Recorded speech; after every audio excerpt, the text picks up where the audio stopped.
What's up, everybody? Welcome back to Chillporeal. Today's a very special one since I don't usually do these on Sunday afternoon, but we are here, and this is the only way I could get this very elusive guest that I've been trying to for years. So let's everyone welcome Orville Nation, who has finally joined us here in the Nerdporeal Continuum. What's up, my friend? How are you?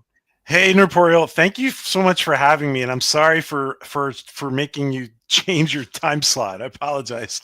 Oh, the Chillporeal is never a very fixed time slot. I usually prefer to do them on Friday evenings, but not everyone. I've had the other couple weeks ago, I had Trekker on, and he does a lot of stuff on X. He does a lot of Star Trek content on X, and he's in Hong Kong, so I could not get him for a Friday because he Oh, works on the weekends and he's 15 hours ahead.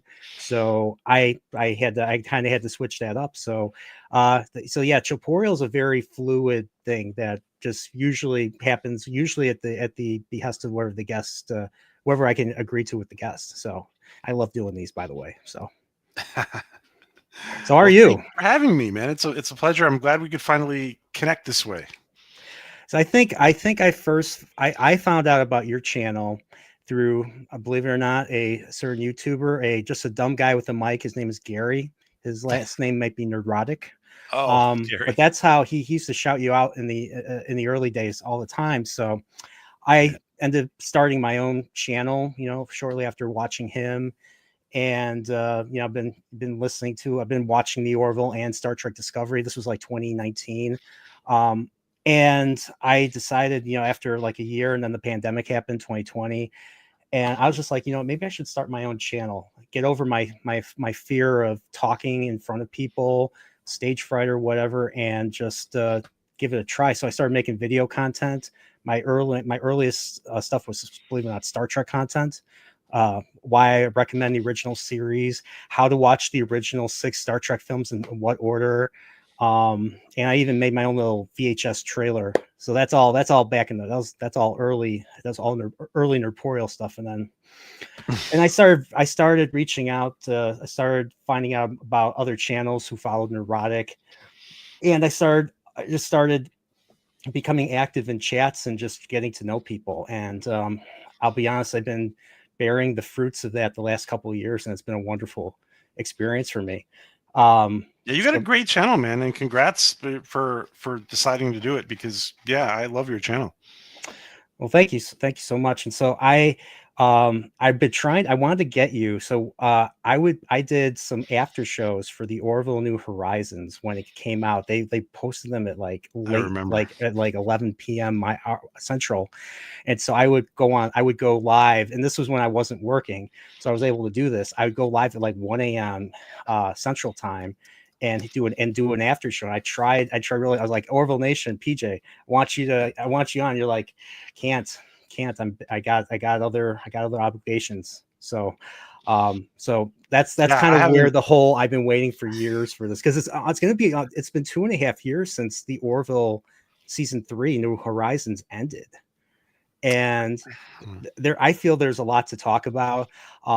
In preparation for this stream, I haven't had a whole lot of time, but I did rewatch an episode that I haven't watched since it first came out, and that was the one where Gordon gets lost in time in the 21st century. Oh, I just good one. rewatched that one, Yeah. and I have a lot. How I think I've been pretty vocal about how I feel about season 3 of the Orville, especially in your chat. And by the way, Yeah. if you guys haven't subscribed to Orville Nation, I remember one stream when New Horizons was still airing, he got freaking was John Cassar. You got John Cassar to pop up in your show, and Yeah, he I popped didn't in. think He that was was the great. real guy, because a lot of people use fake, use other people's, other producers' names, but that was actually him. Yeah, he was being really nice and he was trying to connect with all of us, like the whole our whole greater community, because I think it was what was it New York Comic Con that or was it one? It was one of the Comic Cons that he wasn't able to go to, and he just said, "Well, you know what? I'm just going to go on see who's online, and I'm going to talk to talk to the nerd community." He's he was fantastic.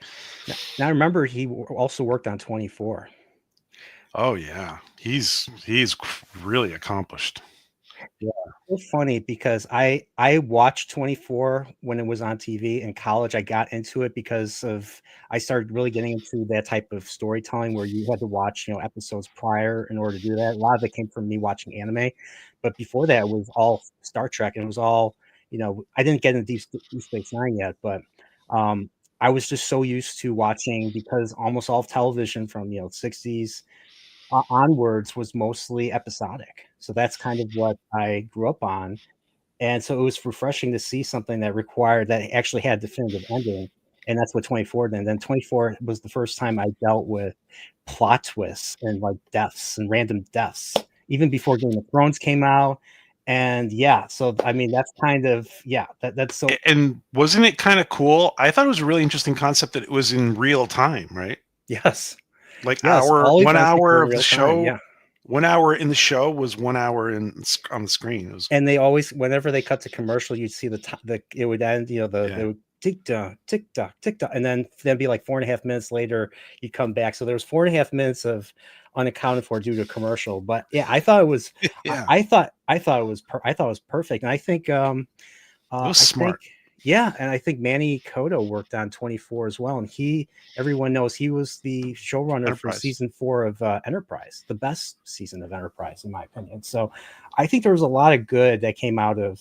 There's a good connection between Star Trek, the Orville, and 24.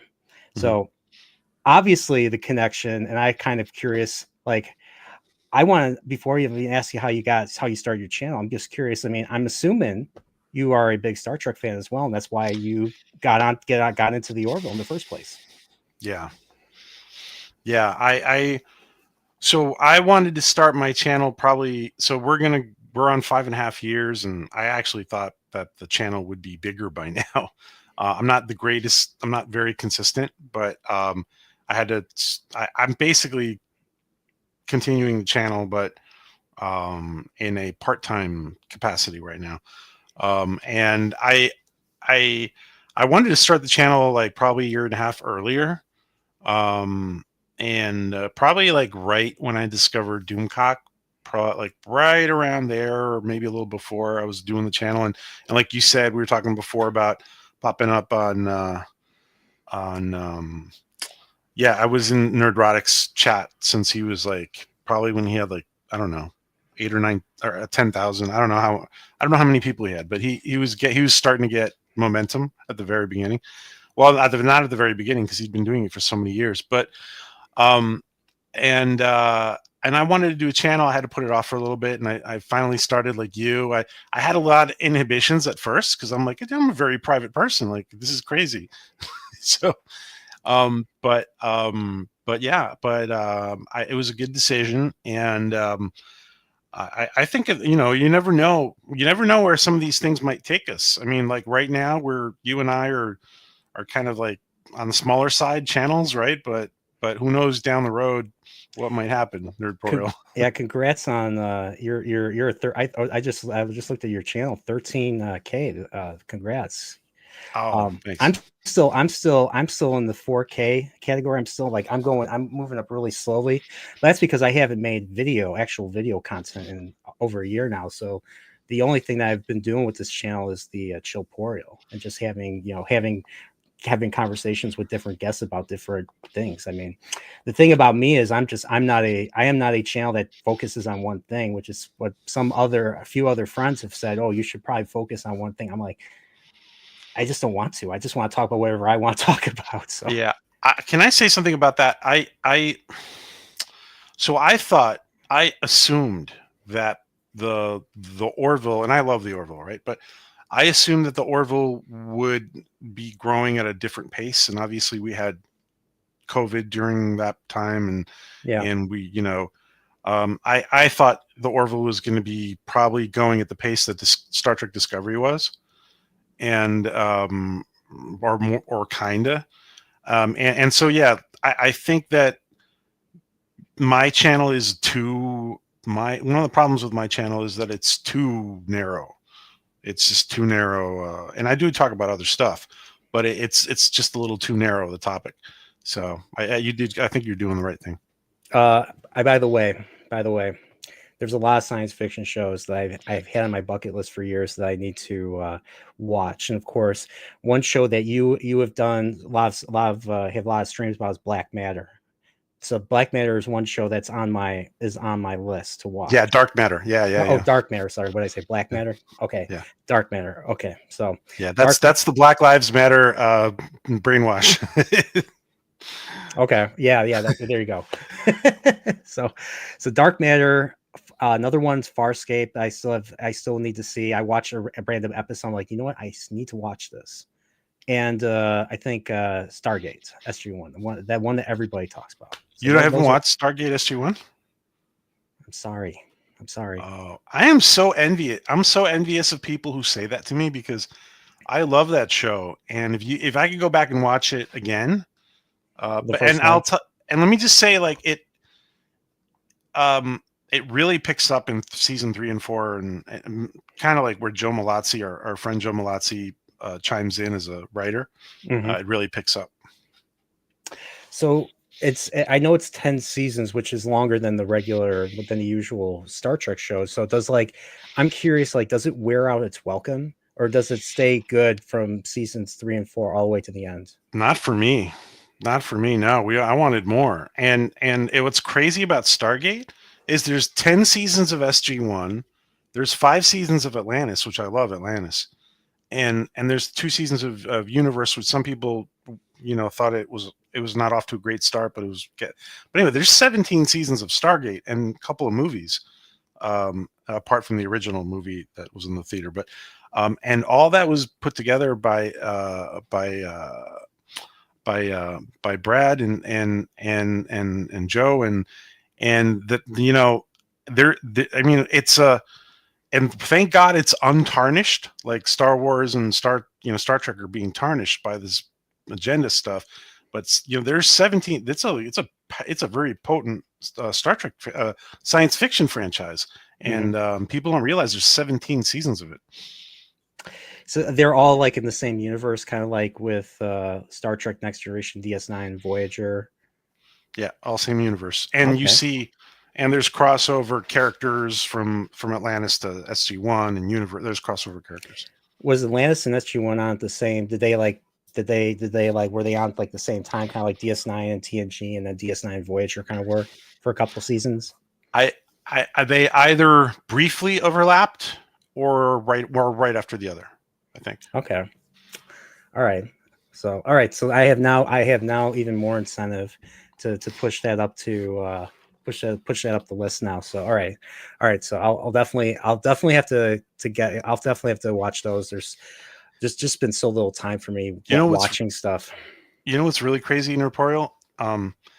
Is that when you go back and watch like SG-1 in particular, well, there's stuff in SG, there's stuff in the other Stargates too, but when you go back and watch it, one of the crazy things about SG-1 was, and I think about Atlantis too, there was always a U.S. Air Force liaison on the set for consulting and stuff, and two head of the Air Force generals were on there. It was the chief of staff, and when you go back and watch it now, you're like, oh my God, there's so much stuff in here that could be disclosure. It's crazy. Really? Yeah. Okay. I'll have to keep that in mind. Interesting. By the way, I want to say hello to the chat. So we got Maria with T and Telly. I know you're a regular Orville Nation person. Thanks for being here. Definitely consider turning on the for those who are new here, definitely consider ringing the bell for notifications and following me on X. So I recently lost my X account to a scammer. Yeah. So my new handle is at the Chillporeal Life, or at Chillporeal Life. So it was I was on vacation. So I was on vacation. I was in a real good mood. I get DM'd by someone I followed, and I just didn't put 2 and 2 together. And then before I knew it, I was dumb. I was dumb, and I. You know how it happened? Yes. Okay. Yeah. So someone pretended to be someone I followed, and then the same person, or maybe there was an accomplice, I don't know, pretended to be an ex support guy saying, "Oh, you." It was basically, they said, "Oh, my they were told me my account wasn't being investigated for fraudulent activity." Oh my And so lord.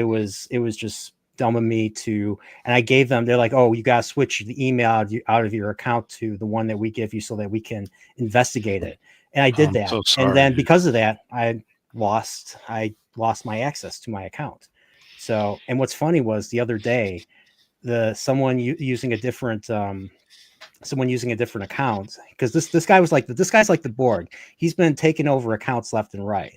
So I got a similar DM, and I got something similar. I got something similar saying, "Hey, your account's been this," and I literally put down "nice try," and then they blocked me right away. So, and I've been on a crusade to destroy this guy.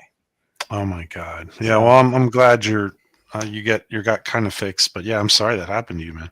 yeah, so I'm trying to get people. So the thing is, people don't know if my new account's the real thing, so they haven't really been following me back on X. So I've only got a couple hundred followers. So, but I think that's kind of how it actually is. Like, I have a lot of accounts that follow me, but I don't actually have the engagement. So now I feel like my engagement kind of matches the amount of followers I have, I think. So it doesn't really, I that's what I'm thinking. So, but yeah, that's basically what's going on with that. So definitely, if you're here at Nerdporial Life is my current account. So Let me ask you a question, Imperial. Are you I'm thinking about. I'm definitely going to do it. I'm going to go Premium Plus. Have you thought about doing that? Because there's some I guys who are getting great growth with that. Friends of I ours. I am, and it hasn't really. Maybe it's because they've been posting stuff. I don't post stuff as often, Okay. and so like I have to literally tag people in order to get their attention, or people are not going to see, or the algorithm's not gonna make my stuff visible. So it's like the reason why people are here is because I tagged everybody, and I asked you to tweet it out too. So by the way, I appreciate that. Oh, of course. Yeah. We grow together, man. So yeah, so Maria with T and Telly, we got Sci-Fi Mombi, we got Hey, is it Mombi or Mommy? it's I'll say Mombi. I'll say Mombi. Okay, Mombi. Mombi. And we got Ms. Martin Muses. I'm going to be on her channel later, talking Hi, the Ms. Wheel of Martin. Time.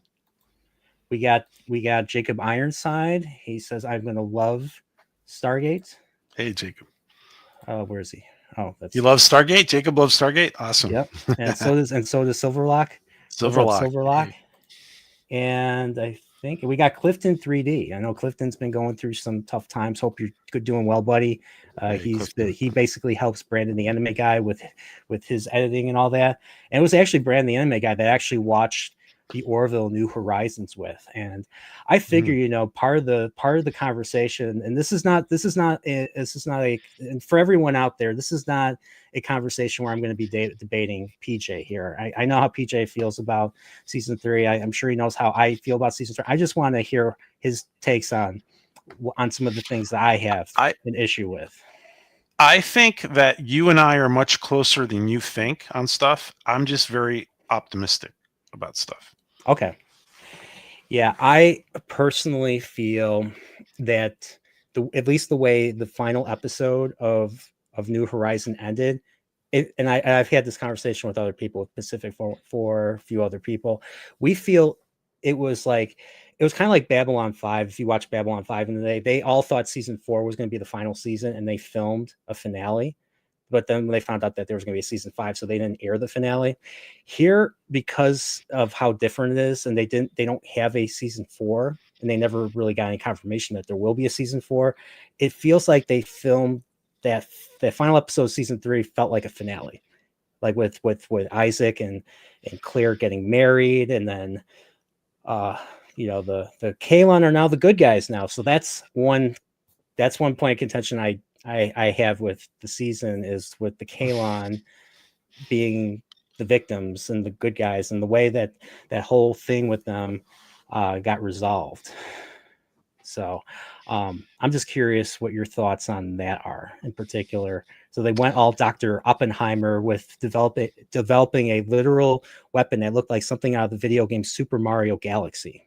with a ring that just blows up all the Kalon ships, but keeps all the good guy ships intact. So, Yeah. With regards to the Kalon, I think that there are some. How do I say this? A lot of the writers, including Seth and Brandon Braga, and a lot of those guys are listening to some very cutting edge disclosure stuff, I think. And I think that that AI, I think that, putting reevaluating how we see AI, and even Star Trek Picard try to do stuff like that with their artificial life and stuff. And I think like kind of reevaluating how, AI is here to stay, and maybe we need to reevaluate how we get along with it, and it's artificial intelligence and artificial life. I think that a lot of that is influenced. I think there's a lot of stuff going on in the disclosure world that it influences the writers. Excuse me. so I know like a lot of the fear of AI. I guess you could say attribute it to maybe someone like James Cameron, or even go even further, Philip K. Dick. With do androids dream of electronic sheep? Everybody knows that as Blade Runner. Um, um, Obviously the Borg from Next Generation. Communism. They had to had to bring up the spread of communism and all that. But honestly, like what I was expecting or hoping for. I was expecting the Kalon to play a role equivalent, and then this is just something that this is more of a me problem than anything, because this was my subjective, my personal expectations. I was expecting the Kalon to kind of play a part like the founders of the Dominion did in Deep Space Nine. And I was expecting this to be a long, drawn out conflict where there would be alliances. So the Kalon would be forming alliance with. I was expecting so we would still be allies with the Krill. Mm-hmm. So the whole undoing of the Krill with the populists, the lady. I forget the woman's name, the female Krill. Yeah, his But girlfriend, lady Trump, I'll say. Yeah, I said it. I was like, the reason why I love season 2 so much was the fact that they were willing to put aside their differences to fight a bigger threat, a threat that was so different from from an organic life form. And then we get this ending. It's like saying like the existential threat is less threatening than other people with ideological differences. And I had some kind of conversation with other people, and that's kind of why I feel that's the major reason why I feel the way I do about season 3. Okay. And What do you think about? If I can ask you, how do you feel about? So there's a lot of like conflict, right, going on. How do you feel about? Because one of the things that I was kind of hoping for season 4 was that there might be a little less conflict and more exploration, like in classic Trek. What do you feel about that? I personally feel like they could do. I feel like they could do both. They could still have that overarching thing, and I think season 3 did that for the most part pretty well, especially the early episodes. So I don't get me wrong, season 3, even though I have some problems with it, it's better than Picard season 3. Excuse me, sorry. I know some people might disagree with that, but it's true. Like Orville season 3, for all my issues with it, and I'll be honest, like Picard season 3's end had to copy Return of the Jedi.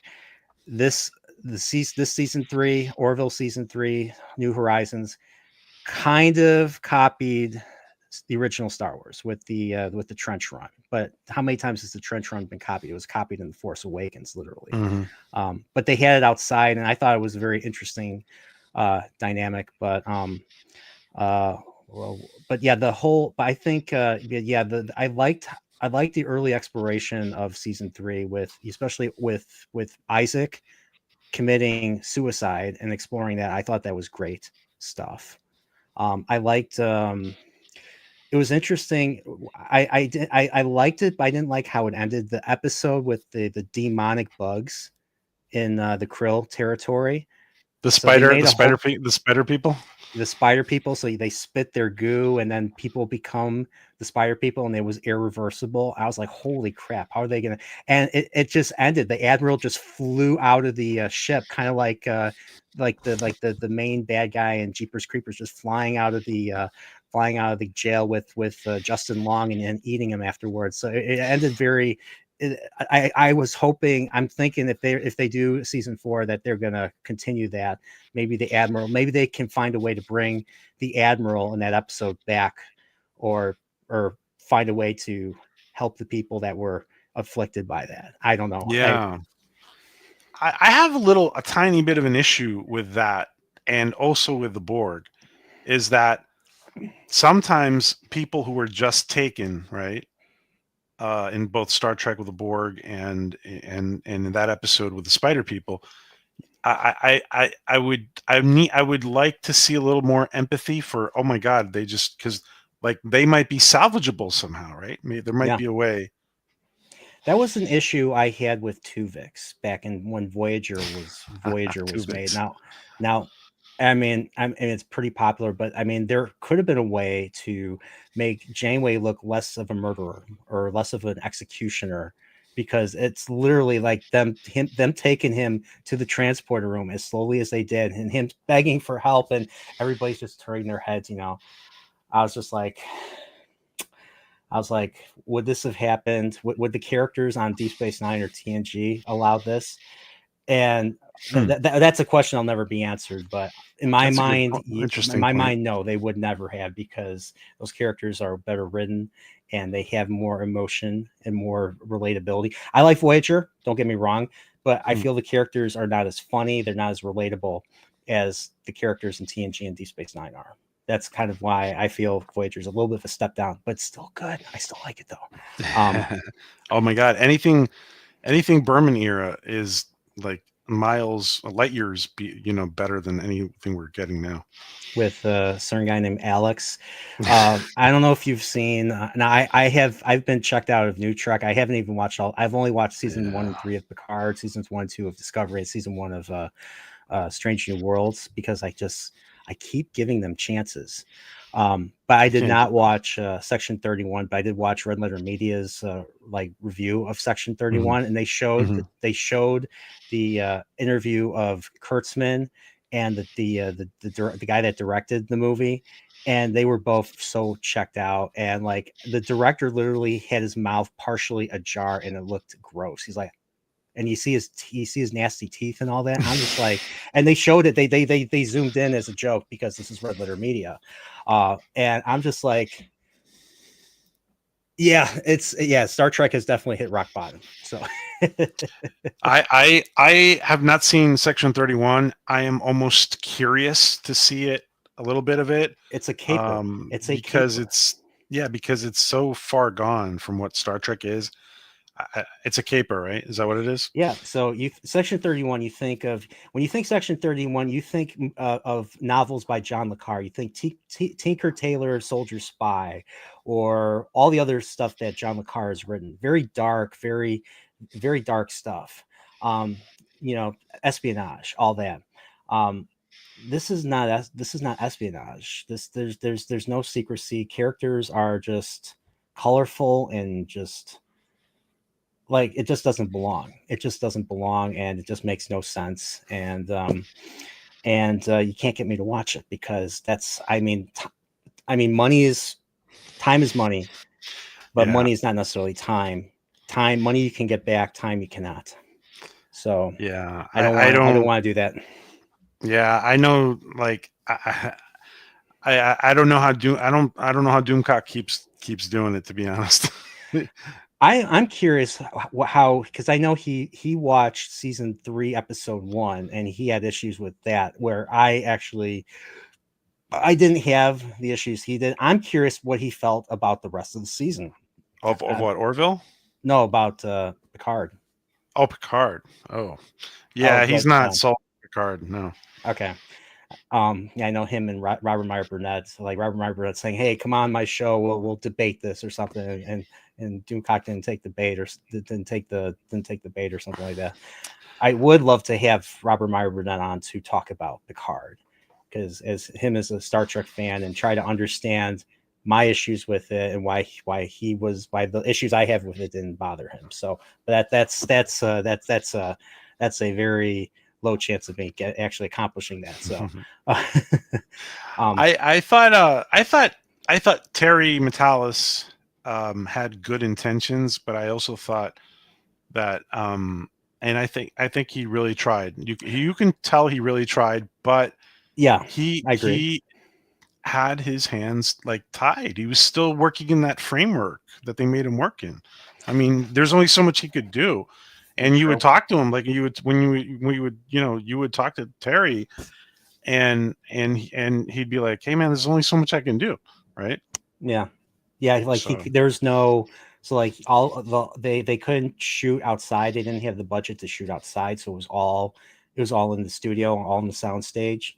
So that was limited. They only were limited to the Titans set, and the set that they unfortunately used for Metalis Prime, which just looked like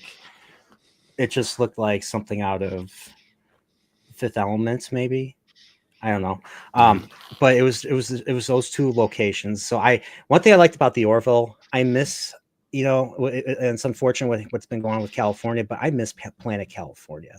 Like all the Star Trek shows, Planet California was like watching New Trek and not seeing Planet California just feels there's something missing. There's something missing. So, um, but yeah, like he was limited with budget, and he probably couldn't get all the actors he wanted, and the thing is, he didn't write all. I initially thought he wrote all the episodes. He had a team that wrote episodes 2 through 9. So he wrote usually the show leader writes the first episode and the last episode, and he has the team write the rest of it. And of course, obviously, he checks the work and all that.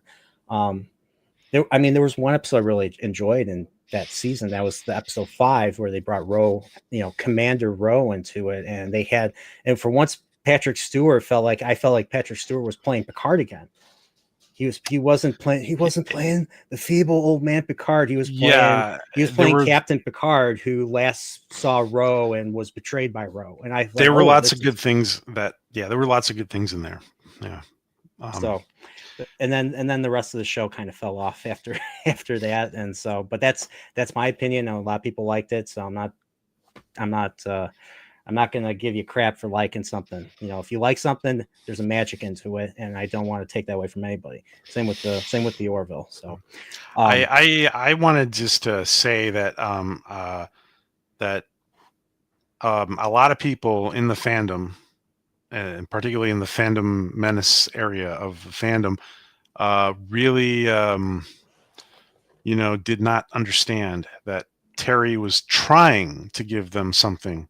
He was trying. He was really trying, and I think that when some of these creators get on social media, it's not good for them to engage to the point where some of these fans are so upset that they say stuff that upsets the producer as well, and it's hard. And he really put all his heart into trying to give the fans something that would be acceptable to them. yeah, I'll be honest. I have not been on my best behavior because of my disappointment while that was going on, and I got into a bit of a back and forth between myself and the production designer. Oh yeah. He is a dick, though. The production designer is a dick, though. So, Of what, a Picard? of Picard, yeah, or Okay. Dave Blass, yeah, the guy's a dick. So he's probably the one person in Hollywood that has me blocked because I told him to grow up. But I've tried, even Metalis. He actually has responded to some things I've said before he became really popular with Picard. Mm-hmm. But I've tried to be on. I call him Mr. Metalis. I try to be as honest as I felt about his show and all that. Honestly, I feel there could have been what I feel, what I was hoping to see, and if I ever get around to writing an alternate Picard season 3 that kind of has a lot of the same constraints.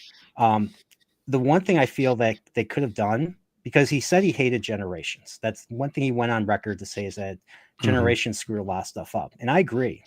I still enjoy watching Generations, but I get why a lot of people hate it. The one thing that that movie undid was an episode called Family, where it was basically Best of Both Worlds Part 3. We meet Picard's nephew, and Picard's nephew, the end of that episode, Picard's nephew is looking up into the stars. He's basically taking after his uncle. And then we find out in Generations that they all died, that his family died in a fire off screen. So isn't it a little weird in the 24th century that they don't have some kick-ass fire detection stuff and fire safety stuff? Yes. And I'll be honest. Like, also in the 24th century, you can fake readings in that too. So if I were to come up with a new idea, I would say that. So unfortunately, Robert and the mom of Picard are dead. They're dead, but Renee's alive. Renee was, so the people that were responsible. So there was foul play. The people that were responsible for the fire abduct Renee. And why are they? Who are the people that had an issue? Well, it's the same people that had an issue with the fact that Picard became Locutus. So we would go back to Picard being Locutus. Well, that's Picard killed 11,000 people in the battle for Wolf 359, and 11,000 people, 11,000 deaths. Multiply that by all the people in their lives, you get a lot of people. You get at least a million people that hate Picard because of that, or have a problem with Picard. And let's just say some of those people decide to act, and that's kind of what actually happens. And maybe there's a scene where we see that. But so Renee's alive. So Renee's alive, and so this is years later. Renee's now an adult, and he's got a child of his own. He's got a child slightly older than he was in Family. So his child is like 15. And Renee hates Picard because he's like, why don't you ever look for me? I was out here doing God knows what. We'll use the fake Fenris Rangers organization that New Trek created to put him somewhere. So he's been a Fenris Ranger for a while, and he escaped or something from his captors, and so now he's doing this type of stuff. And then he meets up with Picard, or he meets Beverly Crusher. So Beverly Crusher knows something. They're after her because she was in contact with him, and Picard meets up with her, and then he meets him, and it's an emotional reunion.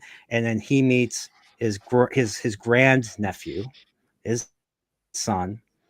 And his grandnephew has an interest in joining Starfleet. So instead of this whole Jack Crusher thing, you bring back Renee, and then instead of there being no more Picards, we have Renee Jr. as a Picard who will follow his uncle's footsteps. And of course, unfortunately, in this series, Renee would die. Yeah, like right before the conflict between them resolves, Renee will die, saving him and his son. Saving Picard and his son. Picard will, help his son get into Starfleet and stuff like that. It'd be a very bittersweet thing, but that's just an idea I have. I haven't really. That's a great idea. Further, so that is a great idea. I love that. Wow. So I feel that would have been better, but I don't know what, like you said, we don't know what Mr. Metalis had. He probably wasn't able to do that. I mean, I don't know the constraints. Did you ever watch the show he did before, when he got notoriety for doing the 12 Monkeys? Did you ever watch that? I haven't. I've seen the movie 12 Monkeys, but I've heard his show has nothing to do with the movie, the Bruce Willis movie. It has a little to do with it, but it basically, the 12 Monkeys turns into one of the best time traveling shows that I've ever seen. It's really interesting. Okay. It gets you can get really hooked on it. It's very, very, it's well done. 12 Monkeys is well done. It's was 2-3 seasons, I think. If I I think it's remember correctly. 4. I think it's 4 4. seasons. Okay. Yeah. All right. So yeah, That's something for your bucket list. Okay, I'll consider that. But yeah, I went into season 3 because I know Metalis worked on Enterprise. I think he did editing for Voyager. I think I might be wrong. I'm not sure exactly. He was like there in a very junior role. Yeah. Yeah. So the fact that he actually had that experience was kind of what got me excited for season 3 initially. That, and of course, Me too. it was boosted by Robert Meyer Burnett. It was boosted by Dave Cullen. It was boosted by by I think Critical Drinker and Nerdrotic. Yeah. So yeah, that's kind of why I watched the entire thing. And Let me just say, I want to just point out that before the podcast guys or Barbara Meyer Burnett or any of these guys were talking about Terry Metalis, the day Terry Metalis got hired, I was talking about it before any of them. And so I just want to, for the record. I believe that. I totally believe that. So, but yeah, okay. I honestly didn't know who Terry Metalis was until I heard about this and I looked up what he did and all that. So yeah, the 2 episodes he wrote, I actually didn't think were bad. There was an episode where they used they had to trick the one Zindi dude into telling them where the weapon is. That was a really good one. That was one where they're basically acting in that one. And of course there was the Vulcan zombie episode, which also was during the Zindi arc as well. Zindi season. So that was when they first got into the Expanse, right? Yeah. It was like I think it was like the 2nd or 3rd episode. Like they're on the Vulcan ship, they're trying to shoot the Vulcans, but they're getting back up like it's like Dawn of the Dead or something like that. So dude, I gotta tell you, I love Enterprise Nerdporeal. I do too. I actually did not like I actually got because of the fact that I used to watch in this room when I was a kid. I used to watch Voyager, and I used to watch. I watched all the way I watched from season 3. Scorpion was what got me into Voyager. Watch it all the way to the end. Best time to be a Star Trek fan was that time. Yeah. And then Enterprise came on, and the first thing I saw, one thing I wasn't happy with was the fact that it was a prequel to the original series. So I was like, okay, are they going to use the look of the original series? And I looked at it, and then they featured a Klingon. And the Klingon looked like a TNG Klingon, and that's where I completely I was just like, okay, this is not in line with the original series. And then they played the theme song, and the theme song was just like, what is this? Like, you go from Jerry Goldsmith's Voyager theme to that, and I'm like, and it doesn't even they don't even call it Star Trek Enterprise, they called it Enterprise just by itself. I was like, is this even? I asked myself, is this even in the same universe? Like, what's going on? So, and then plus, I was in my later high school years, and I wasn't home, so I didn't watch it. I didn't watch it. I didn't watch it until the entire series came out on DVD, and that's how I watched it. So I watched it like maybe 2010 for the first time. So I didn't watch it as it got canceled. And apparently, from what I learned, it was going to get canceled regardless of its ratings because of the fact that UPN, the channel that was on, was basically being put to an end. So yeah, those evil TV execs. Yeah, what's his name? That one dude, Les Moonves. Yeah, Les Moonves. Yeah, jeez. So, hey, he got fired, but he got or actually no, he got denied his exit compensation. I was like, yes, thank you. So, hey, before I forget, you said before California, that planet California, when you start, if you end up getting into Stargate SG-1, there is such a thing as planet Canadian Forest. Oh, really? Yeah, there's a lot of Canadian forest planets. So did they shoot Stargate mainly in Canada? Yeah, in like Ontario and Vancouver. Yeah. Oh, okay. All right. Yeah. Okay. I know they shoot New Trek and I think Canada too. So I don't know if they have the same. Well, I don't want to make Canada feel bad. So I'm gonna bring. Okay, well, I'll keep that in mind. Planet Canada for Stargate. Okay. Yeah. What I mean, obviously, the first thing you think of when you think Planet California is you think Vasquez Rocks. You know, because they shot so many episodes. They shot several original series episodes. They shot the Deep Space Nine episode, Rocks and Shoals, I think was shot there. Actually, no, maybe it wasn't. But yeah, I think Rocks and Shoals, and yeah, every episode where they're outside is basically Planet California, and it feels like it's part of the universe. Like it's just so familiar to me. When I was a kid, I used to be annoyed with it, but now I just like it's just part of the lore. It's part of my headcanon, actually. So Yeah. and Orville the Orville carries that on pretty well, especially the episode where they're climbing the mountain. I don't know if that was California, that might have been Utah or something, where him and what the hell's her name? Talea, that's her name. Talea. They're climbing the mountain, trying to escape those other aliens that are not important enough or something. But yeah, so yeah, the Talea thing was just a wild move, in my opinion, and especially that episode. I think this was episode 4, where it was cool that we got to see the Krill homeworld. Looked very green, looked very like its ships. It looked very Blade Runner-esque, you know. Mm-hmm.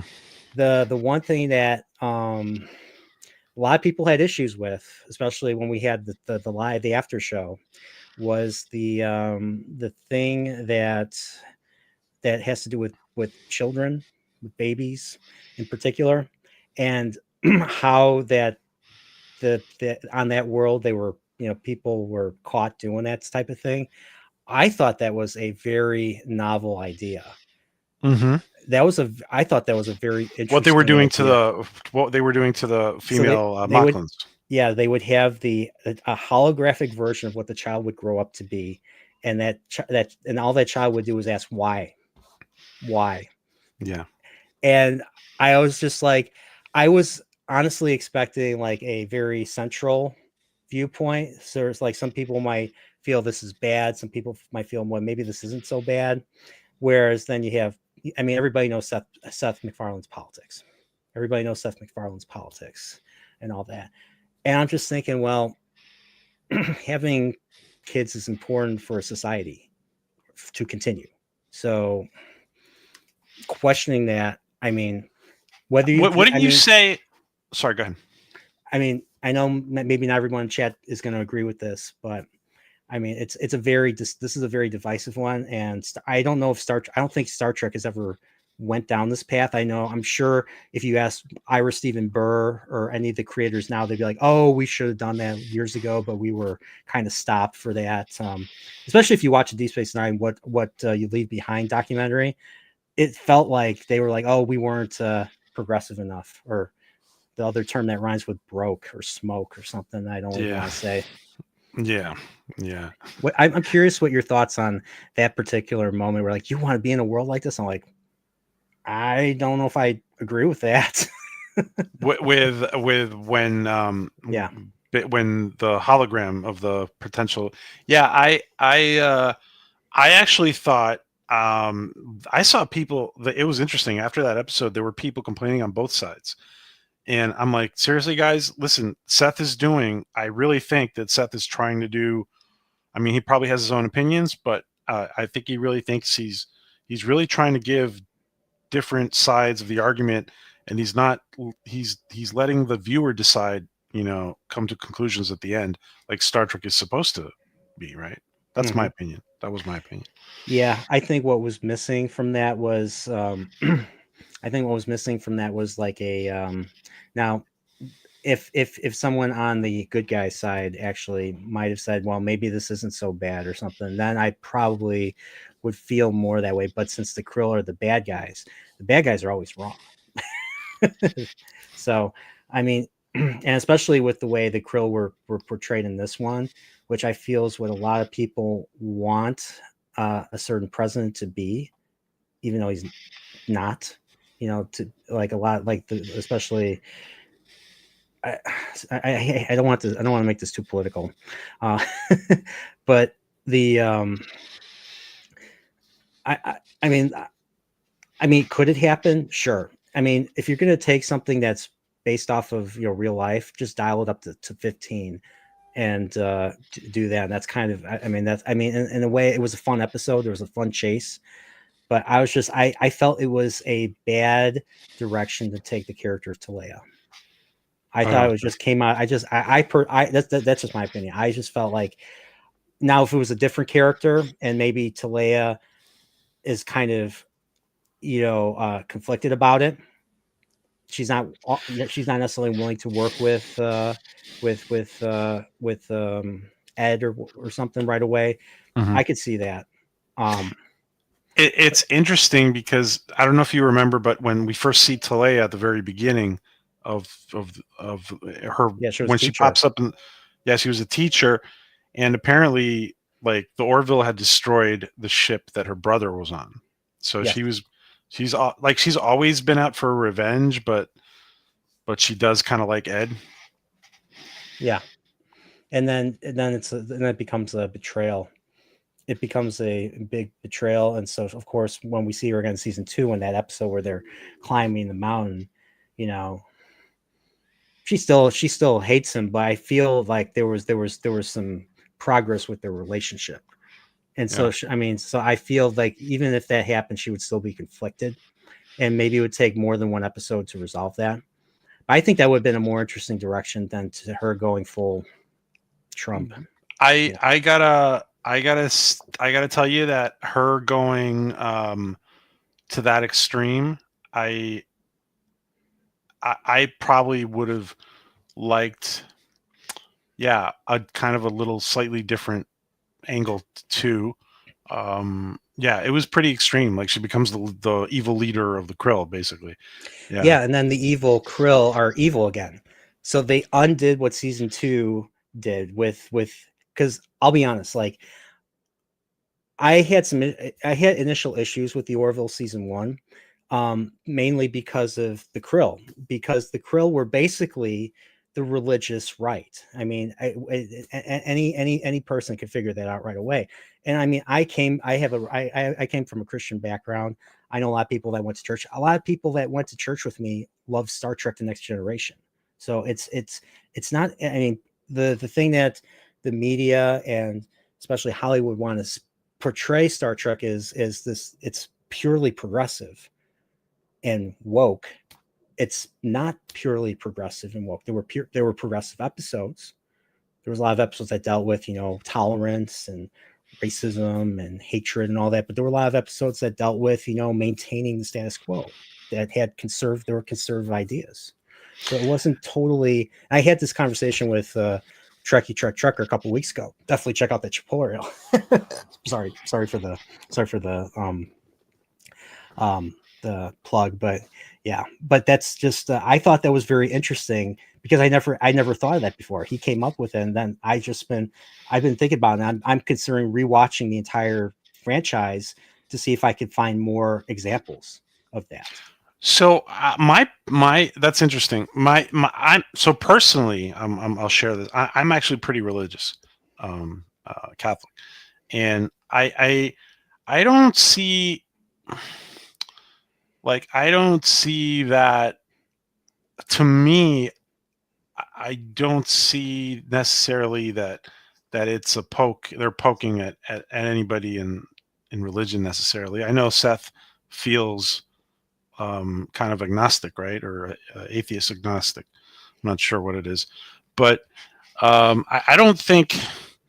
I don't know. For me, it does it just for me it's just story pretty much, and maybe there's a few ideas in there, but I don't see it as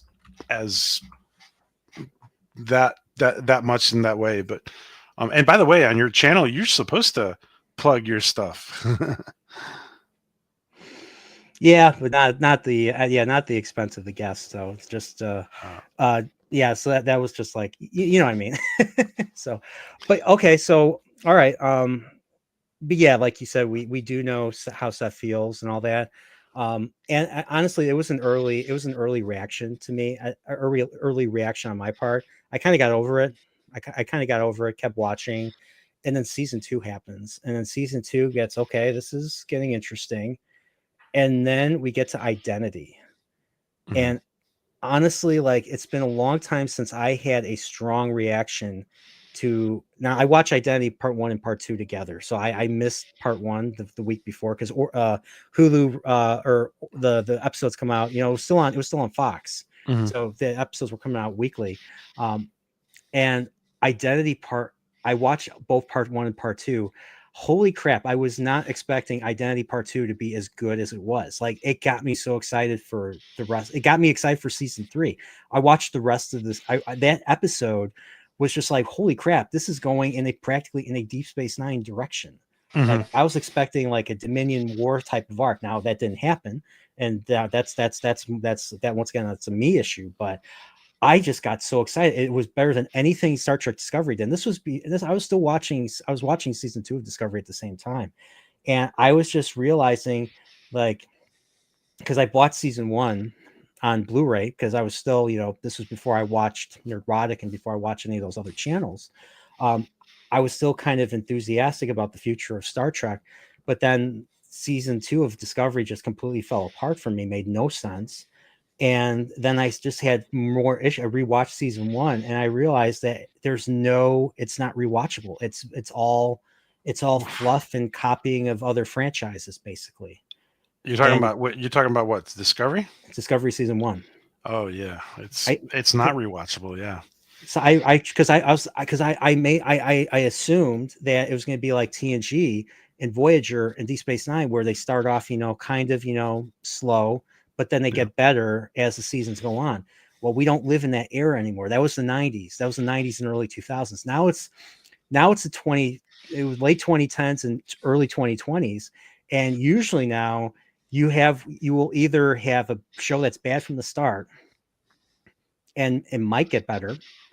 I mean, I'll be honest, Picard, as much as I don't like season 3, it's still the best of all the Picard seasons, and it's best of all of New Trek, in my opinion. So I still have they still have that, so it did get better because they had a new showrunner. Like you said, they actually wanted to put something out there that was decent with the limited time and resources that he had. So I respect that. But everything else usually has a good first season, and then the rest of the seasons fall off. And I'm worried that with the future of the Orville, I'm worried, especially with the stuff that he put in this season, that I'm worried if season 4 comes, that it's going to just fall off further. Now, based on what you said, you know, if they go back to exploration and everything, maybe not. But in this time of writing, I just have my concerns, and frankly, I've said this before. I mean, like, if there's no more seasons after season 3, I'd be okay with it. Mm-hmm. Let me ask you a question. Knowing what we know now in retrospect about all that's been happening, and basically, all the higher ups in Hollywood have been obligating agenda-driven storylines. Um, my personal view is that Seth, by addressing lots of different issues in the Orville, he kind of proofed. I don't proofed. He kind of protected his people messing with his content, because he's like, oh, I'm already addressing these issues. Like, don't come and don't come and make me do agenda, or don't try to dictate agenda to me, because I'm Seth MacFarlane and I'm addressing all these issues on my own. So leave me alone. I think that's the reason we have a lot of episodes that are addressing some very serious issues. Would you have any comment on that, or? So one thing I didn't have an issue with, that I know a lot of people did initially, was the trans episode. So it was a follow-up. Obviously, we know it was a follow-up to About a Girl, season 1, and that was actually a very good episode. It was one of those episodes that didn't really end the way the viewer wanted to, but it's those type of episodes that drive discussion. So, I mean, Orville is better than all of New Trek combined, and it's up there with some of the best of Voyager and Enterprise, and maybe even TNG to a degree. That episode reminded me of The Outcast. So, and unfortunately, The Outcast I watched The Outcast the other day. Holy crap, is that episode relevant?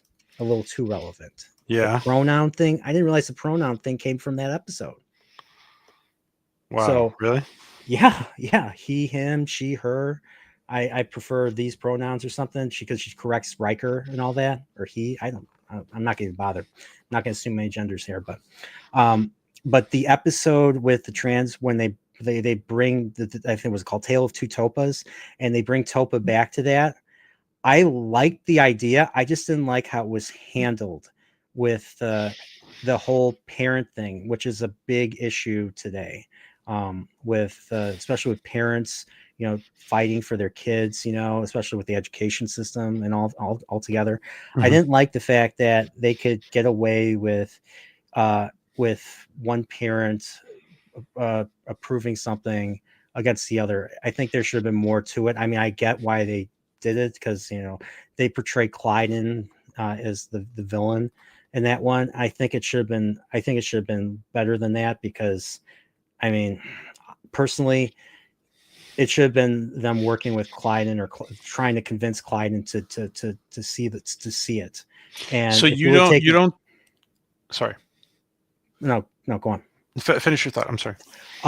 So basically, to get Clyden to agree, instead of how it ended, where Clyden just runs off, leaves the ship and all that, and destroys that relationship. Because I personally feel both parents have to be on board when it comes to a very serious matter for the child. Now, at the same time, she was originally a girl in the episode, and they forced to change her. She was forced to be changed to a boy.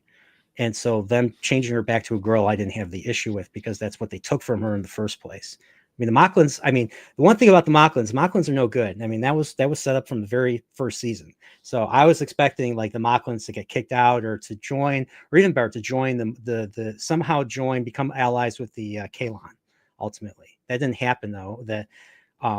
But that's a whole other thing. But I didn't like the idea that that they did it without Clyden's permission because Clyden's the other parent. Clyden's the one that Clyden was the other parent. Basically, Clyden was the dad. Actually, Bortus is the mom because Bortus laid the egg. There was a whole episode where he's laying an egg. I think it was episode 2, and that's the one issue I had. But then the episode after that, where they bring back Topa and you bring back Hivina. Now I liked Hivina. I liked her in About a Girl, and I liked her in season 2, where she becomes a total fan of Dolly Parton and all that. I liked her, and then she became a creeper. It's like, I have something I want you to do, but don't tell your parents. And I was just like, and then brings this bad stuff to this child, and I was just like, I don't like this character anymore. But yeah. It was creepy Havina. Yeah, they were definitely doing a couple things there that would make you feel weird about the character, right? Like with Havina. So from my point of view, I think that like all these things that we're talking about, I know that there's a lot of people in our community saying, "Oh, the Orville's gone woke," or whatever. I felt like they were trying to give multiple. I don't think like they were taking a side in their writing. I thought my feeling was that they were just following. It was just story. Like, I mean, yeah, there's obviously some people have ideas about certain issues there, but to me, it feels more like story. That's it fits in the story. Everything we're seeing fits in the story, and I don't feel like we're being dictated to like maybe with like other shows, right? That's my kind of feeling on that. Okay. But now that you brought up Pavina, can I ask you a question? Sure. Do you want to see more Dolly Parton in the Orville? Why not? Who doesn't like Dolly Parton? 925, come on. Yeah. Maybe that's how I first learned about Dolly Parton, was watching my parents' VHS of 9 to 5. That movie is hilarious. Yeah, agreed. Even though Jane Fonda's in the movie, even though Hanoi Jane's in the movie, so no movie's perfect. Maybe what would you say? You think maybe we could have like just like Dolly could be on the holodeck every once in a while or Oh something yeah, like that. who does Dolly is like one of the sweetest people ever. Yeah. So yeah, On the, I'm all for more Dolly Parton. You know, maybe this time maybe her and Isaac, or maybe I don't even know if did they have an exchange, her and Isaac? say that again. Say that again. Did her and Isaac have an exchange, or was it just uh Havina or um No, it was Havina. It was just Havina in the simulator deck. not even Seth or Ed? I don't even Wait. call him Ed. I don't like his character doesn't have I mean I don't think Seth MacFarlane's character or the cast have the same gravitas that the Star Trek cast did. So I mean, obviously, it's a very more obviously Fox sold the Orville as a comedy before a sci-fi. How do you feel about the like? Do you feel like the comedy was good in the beginning, or do you feel like it got better with them kind of moving away from the comedy, but still having some of those pretty cringe, like I'm gonna kick your ass, type of Kellyisms, which I'll be honest, as hot as Adrian Palicki is, sometimes she's just annoying. Sometimes she's just annoying, and I'm just like, you come up with better dialogue than that. For me, the comedy hit a really sweet spot in season 2, and I personally think that they should not move away from it, and it doesn't take away from the seriousness of the episodes. Um, but there's also another issue too in season 3 that because the episodes are longer, um, even if they keep kind of like it might feel different because the episodes are a lot longer.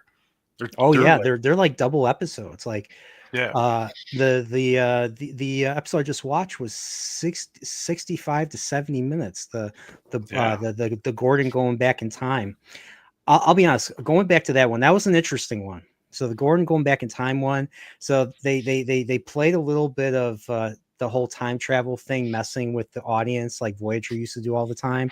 So Mm. you think that there's this other big battle. The episode begins with a Kalon battle in the beginning, which was looked really good.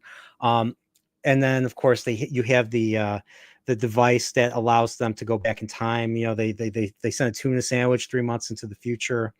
Apparently, everybody's after that device, but then Gordon accidentally goes back in time, and he's been. They go back in time, so you get a lot of Star Trek 4 visuals. When you're looking out of the time, you're looking out of the view screen, and they're flying over California. They're flying over California. All that, so it gives you Star Trek 4 vibes.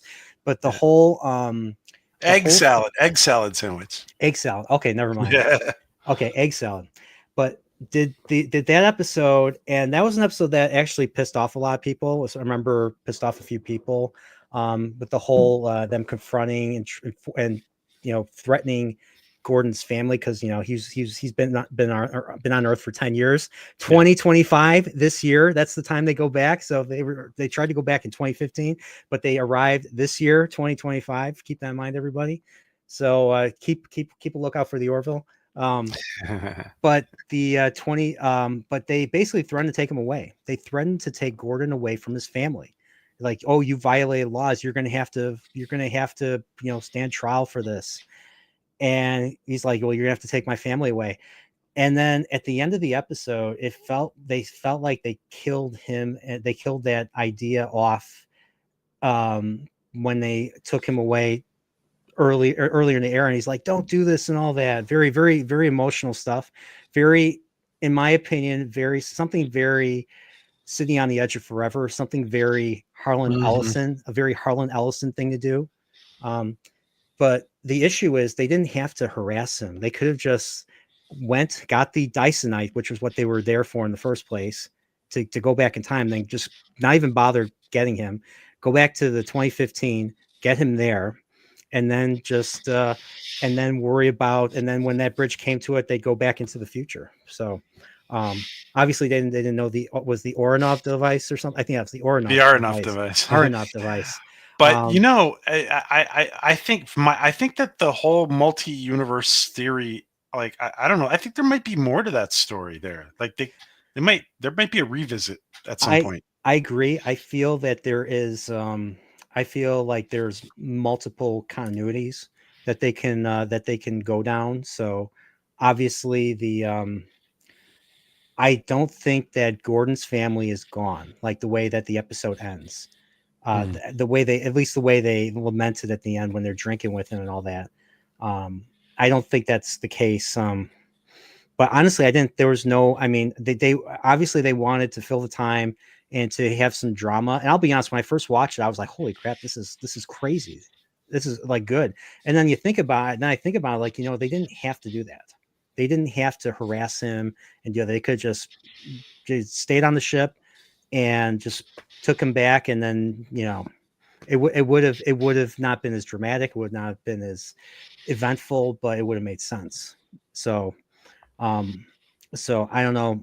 Um, that's kind of where I'm at with that. Um, it's still So really good. how? It's still really good acting from Scott Grimes and the Yeah. rest of them, but they looked like the McFarlane and the rest of them looked like the bad guys in that scene. I'll be honest. Hmm. Yeah, I don't know a how you. little I don't bit. know if that's how you feel about that. No, yeah, you did not like Ed at all. You did not like Ed when Yeah, or Ed took a step. And now I know McFarlane's very busy with all of his projects and all of his shows that he runs. So obviously he's going to take a step back. But like like every action thing was with Kelly. Like on an episode when they were swimming or going on the raft in episode 3, and that Q light person's world, the Rainbow Q girl, yeah, uh, Denali. Mhm. Denali. Yeah, in that world, she's the one that they go does all the action stuff, and even in the second to last episode, the Oppenheimer evil base that will destroy the Kalon because Kalon are now the good guys all of a sudden. But hey, we already got past that. Kelly was doing all the it was all girl power at that. It was like it was all girl power at that point. So I was just like, I forgot Bortus was on the planet with them at all, trying Uh, to on the Denali planet. not the Denali planet, the planet with the weapon, Oh, the trench run. I don't remember right now. No, I don't think so. You know Yeah. one of the problems that I have, Nerdporial, is that because I've seen a lot of these episodes several times, so I've taken like a hiatus, so I can come back to it like and kind of get a more fresh view of it. So I'll probably do a rewatch at some point soon. But I've been gone a long while since watching them Okay. All right. purpose So on purpose. yeah, it's been a while. Like I just put that. I haven't watched Orville in like I've only watched season 3 once. I rewatched a few episodes here and there when Picard came out just to do a comparison, and then I just rewatched that one episode just now, just an hour before we started. So yeah, I know how it is. So um, So the can it? yeah. I was just going to ask you if we get. I mean, I think we're definitely getting season 4, and my feeling is that we'll probably get this time around. I think we might get a renewal for more than one season. We might get 4, 5, or 4, 5, and 6. Like, how do you feel about something like that? I mean, will I still watch and support it? Yes. Um, I'm just I am more curious if it's gonna fall off or if it's gonna get better. I mean, that's just my opinion. Um, the only thing I know is that there hasn't been any announcement. The only news that we've gotten was from Scott Grimes, I believe. And I think a few comments from Seth MacFarlane. Maybe PJ, maybe you can fill me in. Has there been any more news about season 4? Do you I know what's mean, been going since we on? got those comments from Seth, but I mean, the only I've just heard rumors about that. I mean, they're short of them starting official filming.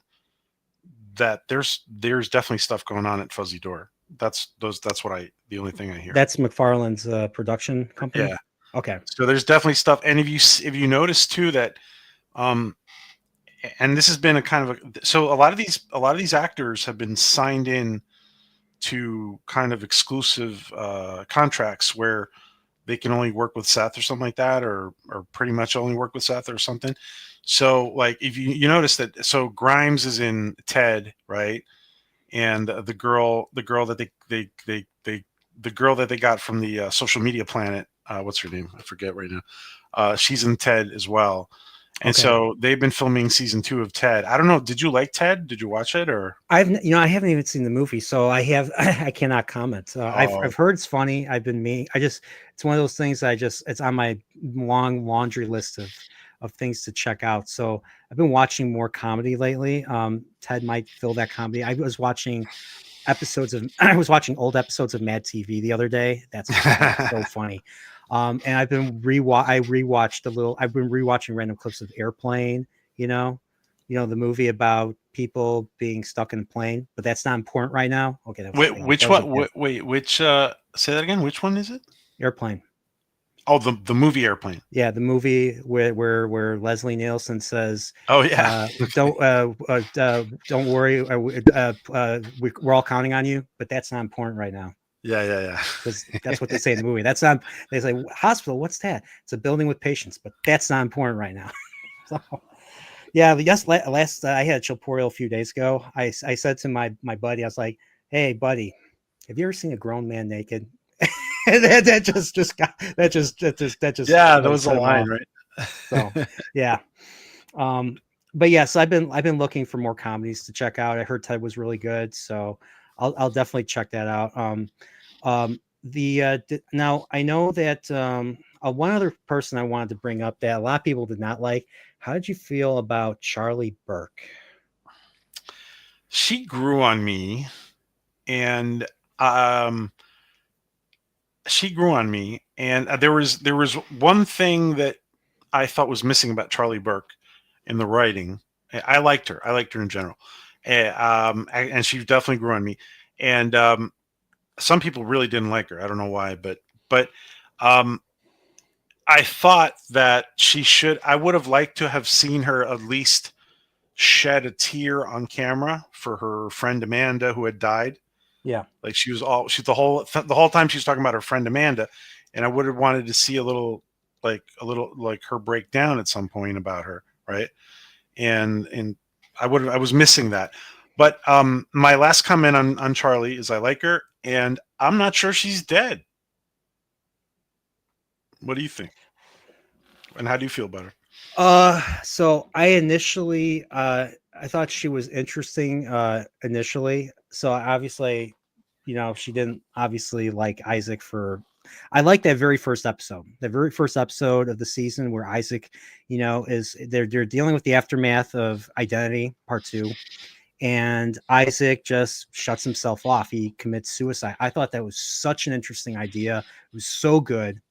And I was expecting more from Charlie. I think obviously the reason why she came on was because, well, Seth MacFarlane is kind of like, in the animation industries. He's basically the animated animation industries Leonardo DiCaprio. Like he has like several young, he's rich. He has several young girlfriends. The reason why Alara left the Orville in season 2 was because I guess they broke up or something. That's the rumor. What's funny was she came back for the fact that she came back for the season 3 finale is part of the reason why I think that was a series finale, but that's just me. But I think Charlie Burke is another character that was created to hey, you want a part in my show? Of course. So yeah. And I initially liked her, but then she got very unlikable at places. And this episode in particular with her and Isaac, I didn't really care for because they're paired up together, and I didn't feel like it really paid off because he's trying to make things right with her, or try to he's asking her, trying to be conversational and all that because she helped him. He's like, I didn't do this for you, I did this because it's my duty. I'm just like, Hmm. shut up. So, um, but I'm with you. Like I think if she would have cried, and she would have realized the thing that I said, and I said this years ago when this was first on. She's like, in this episode, she's like, I don't know if she loved me. I'm like, well, if you're Christian, if you're Catholic, if you're this, if you read scripture, you know that the greatest act of love is to lay down your life for your friend. And that's exactly what she did for her. And what would have been great was her realizing that at the end before kicking the bucket. I Or like that. maybe she's alive. Maybe maybe either what's her name, the I forgot her name again, the Q girl. Maybe Denali, she yeah. saves her, Talia should bring her back. Or maybe or maybe or maybe another race, beamed her out before we don't see it. Now it would be cheesy. It might be even be dumb, but who knows? So I personally think she's dead, but Yeah, it's science fiction. it It's is science possible. fiction, and I'll have to rewatch the shot. I don't know if we see her blow up with it, or if we just see You the don't. building You blow don't up. see her blow up. You Okay, see the whole place blow up, which is all right. kind of, yeah. But I think we see something in her eyes, right? Like we see Yeah, like you see her eyes you see the fire of the explosion in her eyes at the they last second. Yeah. they've so here that came from Game of Thrones. That there was when the wildfire thing blew up in season 6. That's where that came from, and a lot of shows has just been copying, technical copying those type of shots lately. So I don't know, but I thought that was interesting. So Well, um, yeah. Um, what was? Oh, I was going to ask you something. Oh, do you think in season 4 and beyond, season 4 or 5, whatever we get, do you think that we will get transporter technology? so there was that race, I think, in episode 2 of season 1 that had the transporter technology. They were also it was basically they were the equivalent of the Telosians in the Cage in Star Trek: The Cage. They had like they would collect and abduct beings and transport them to their or life forms and transport them to their planet to be put on display, basically. So so would they ever, so if they got the technology, they would either have to steal it from them, let's say enterprise incident style, but you would have to have the Kalon involved because they don't see humans or the other organic life forms as equals. But they do see the Kalon as an equal, so they will talk to the Kalon. So the Kalon would be involved. This would be a caper. This would be a caper episode. The Kalon would be involved, and they would probably find a way to steal the technology. Then there'd be a conflict, with them, and they would be a little bit more threatening. They might be even more threatening than the Kalon. So who knows? That would be a conflict down the line, maybe, or maybe they get it from someplace else, or maybe they developed it, or I don't know. There's a lot of ideas. There's a lot of ways they can do that. So I liked how Enterprise did the whole transporter thing where they had one pad and they rarely used it because they were afraid to use it. I Yeah. thought, and that was because wherever new technology comes, you have to have a guinea pig or a person to test it on, and it could be dangerous. There's so many Yep. unknowns. So Absolutely. And like the first time that they transported Archer out of that, and he's and like, I'm here. Yeah. like all the things that McCoy was afraid of in the original Yeah. series is literally the case in Enterprise. And if they did something like that where they developed it, it would be, I feel like they could use Enterprise as a reference for an interesting storyline regarding that technology. Yeah. I'm sorry to go back to Enterprise, but I thought, and Brandon Braga, who's a writer on the Orville, or who's part of the Orville writing Voyager. team, he's and Did he Voyager, yeah. create Seven of Nine, Brandon Braga, or no? Is he the Uh, reason why Seven of Nine was like took over took over Voyager after season I don't 4? know, but he was dating her, I think. Oh, okay. As the actress, right? Before she dated or married Jack Ryan, from Illinois politics. Oh. Yeah, before. But the Enterprise, I actually, let me ask you this question. I, I felt that because people were like, and you said you were a little upset that it was a prequel, but I actually thought that describing those first steps after Zephyr Cochrane and Henry Archer, Archer's dad, and how the Vulcans kind of kept holding them back, and the transport, like all those initial steps and the transporter and everything. I don't know. I actually thought, listen, they could have really screwed that up, and I think they did a good job, to be honest. After getting over my initial issues with it, actually watching the series as a whole on DVD, yeah, I'm with you there. I totally changed my stance on it. Now, I don't think Enterprise is. I think Enterprise is pretty much up there with Voyager. I think it's a little bit higher than Voyager because Enterprise did things that Voyager should have done, in my opinion. Dave Cullen has talked about it. Voyager should have been a show about survival.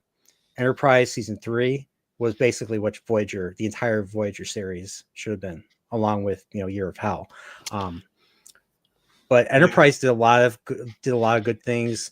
A lot of people didn't like the Temporal Cold War. I was kind of okay with it.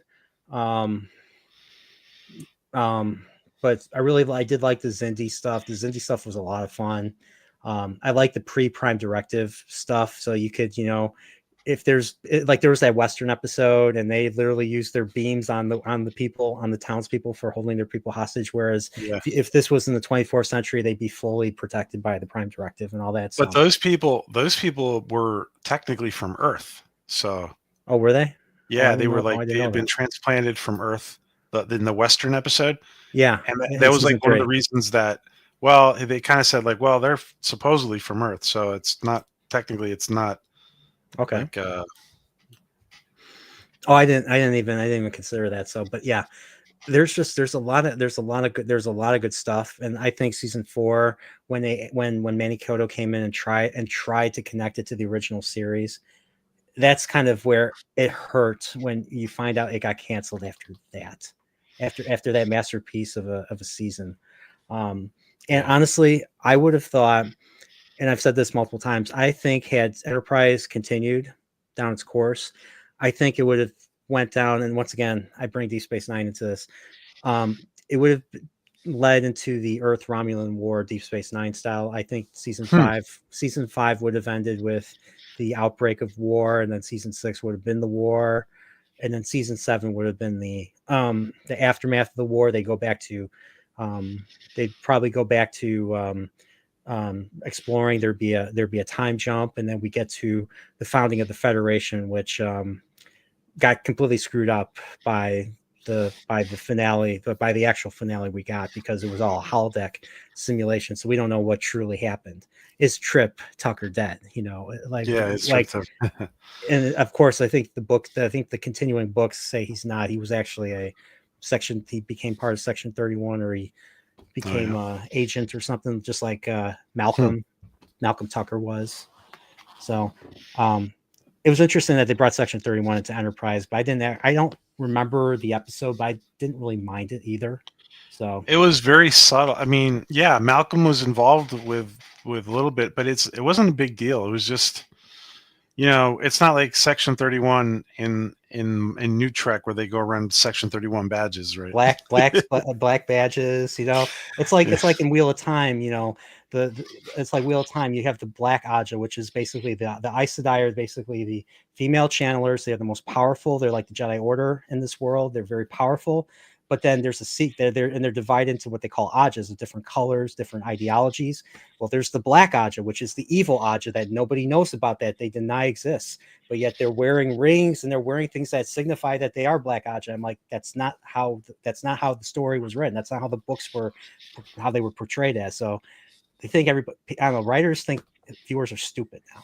And that's an issue I have. And this whole Section 31 thing, they obviously didn't understand what Section 31 was in Deep Space Nine with Sloan and all that. So that's why I'm very skeptical about shows coming out. Like unless I hear from people I trust, like you and a whole bunch of people that I've had the pleasure of having conversations with, I'm unlikely to check it out. So because I've been recommended so much, I have this big list and I don't know where to start. That's my problem. Is I have too much. I have a bunch of Blu-rays and physical media that I don't even know where to start, because there's a lot of stuff I buy stuff and then I don't watch it because I don't know what to watch first. I don't know what Yeah. to prioritize. So I'm so envious though that you still got Stargate to watch. all right, now I gotta watch it. Now I have to. Now I gotta watch Stargate based on this conversation right here. So, so it's been 90 minutes. This has been a great conversation. This went by a lot quicker. Yeah, it went by fast. Thank you, my friend, for inviting me. So everything has to have a sequel, and I know it might be another 3 years before we do a part 2, but there's always a sequel We'll to a before Chillporeal.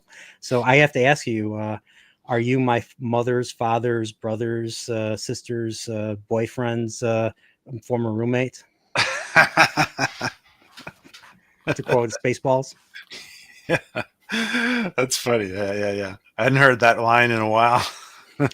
So I figure we could talk in the future, talk more about the Orville. If there's more announcements for season 4, we could talk about that. Yeah, it's gonna Stargate, like come. Stargate. Now that there's an open-ended thing now. I have to watch Stargate now, or you'll never forgive me. So I gotta watch Stargate SG1. So should I watch the movie first, the original 1995 movie with Kurt Russell? Have you never watched the original movie? Nope. You know what? If you haven't watched the original movie, because what Brad they adapted this to television. He did an amazing job. There's a few little differences, especially with the Go Old, who are like these people who in this parasitic race that takes over bodies. So there's basically the television adaptation is better than the movie. I would just that's I mean the movie has it's in its own universe, right? The movie it was impactful when we first saw it, right? But I mean the television is just, I think the whole canon of the television series is better. Okay. I might just skip it if I were. I mean, the only thing you really need to know about the movie, if you wanted to see, I guess if you wanted, no, maybe you should watch the movie, because there is what happens in the first movie is discussed throughout SG1, because the James Spader character and the Kurt Russell character are basically the Richard Dean Anderson character, and the what's his name? The Daniel Jackson character. So they're yeah, maybe you should watch it. Maybe you should. So, but they're not. Like you said, they're not in the same. You'll see continuity. that there's just little differences once you go. So yeah, you should probably watch the movie and then start watching season 1. I definitely let you know that it really picks up in season 3 and season 4. Okay. That sounds like TNG and DS9 and Voyager. Yeah. So yeah, okay. So that sounds about right. So all right, so yeah, I'll definitely have to check that out. I mean, I know a lot of friends have seen it already, and they're like, "You haven't watched it?" And then I get crap for it, So, but that's the nature of friendship, Friends are gonna dunk on you if you, they feel you haven't, fulfilled your, you know what I mean. Joe, let me just say one thing. Joe Malazzi, when he was on our channel, he told us that Kurt Russell had been had been filming something nearby, and he came onto the set. Kurt Russell came onto the set of the television Stargate, and they had even contemplated doing something where Richard Dean Anderson and Kurt Russell like cross in the hallway, and they like look at each other or something, but they didn't end up doing it. They were thinking about doing something like that. And I don't know how expensive Kurt Russell would have been if they did do something like that. So that would have been an interesting thing to see. And the first thing Kurt Russell said when he walked in, he was like, "Oh, your Stargate spins." Anyway, I'm sorry, but go ahead. I'll let you say goodbye to everybody.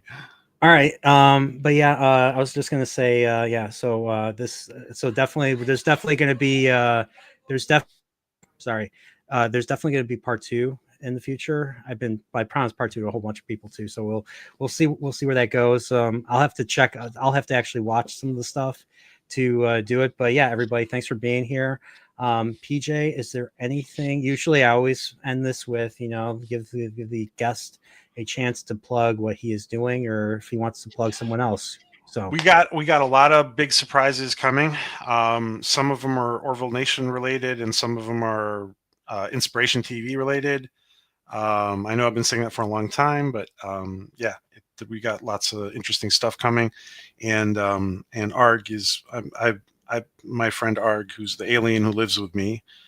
He We got some Arg stuff coming too. So, and thank you so much, Chillporeal. I'm glad we finally got to do it. Thank you so much. all right. Yeah, thank you. Thank you for doing this. I was just like, is this going to happen? Is this going to happen? It's going to happen. We did it. We did it.